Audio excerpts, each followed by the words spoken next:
Good morning, mayong adlaw. Dito ako sa taas. Mag-morning hug kay Mader. Mag-morning hug. Oh, oh, Mader ha. Morning hug ha. Oh, sa lablab ha. Nay no? Ha? Sa lablab. Lab, lab. Mga pastet ha.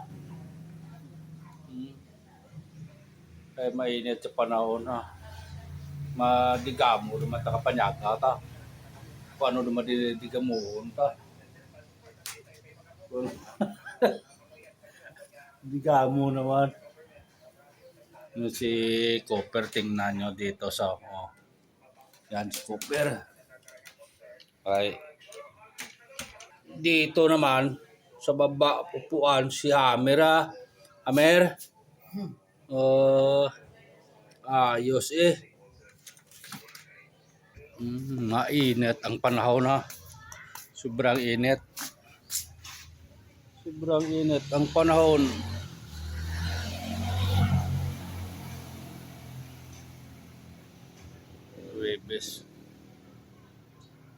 Webes ngayon.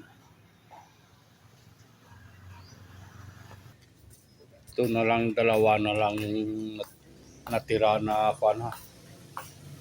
natira na palay na lagay ko na doon sa baba.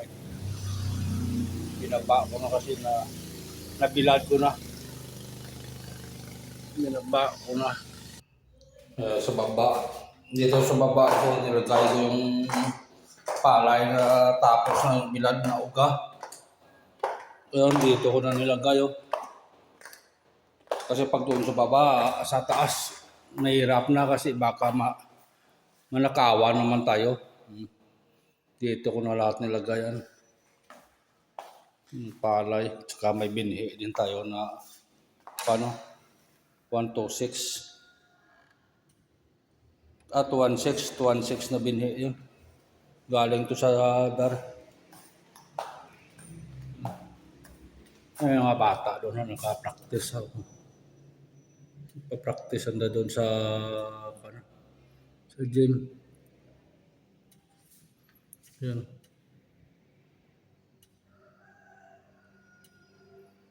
Mga bata. Ang grabe yung init Katagiktik yung init. Katagiktik yung init. Ito, gana to. Dito tayo dadaan sa kabila. Dito yan silalim. May daanan din dito eh. Yan. Aba, diyan ka pumpkin? Ha? Diyan ka ay? Ano ka ay? Ha? Ano rin itsura mo ay? Ha? Ano ka ay? Itsura mo? Pumpkin? Ano ka na? Ano nga? Yun lang guys, pag umaga kasi umakyat ako doon sa taas sa kabilang bahay para lang maka morning hug kay Mader. Tapos niyan, gawa na tayo kung ano pwede nating gawan. Yan, halos araw-araw yung ginagawa ko pag umaga, pupunta doon sa kanya. Mag-greet ng morning. Yun yung sa kabilang bahay. Doon ako dumaan kasi kanina dito ako dumaan pagdan sa kabila. Ngayon dito naman. Bye.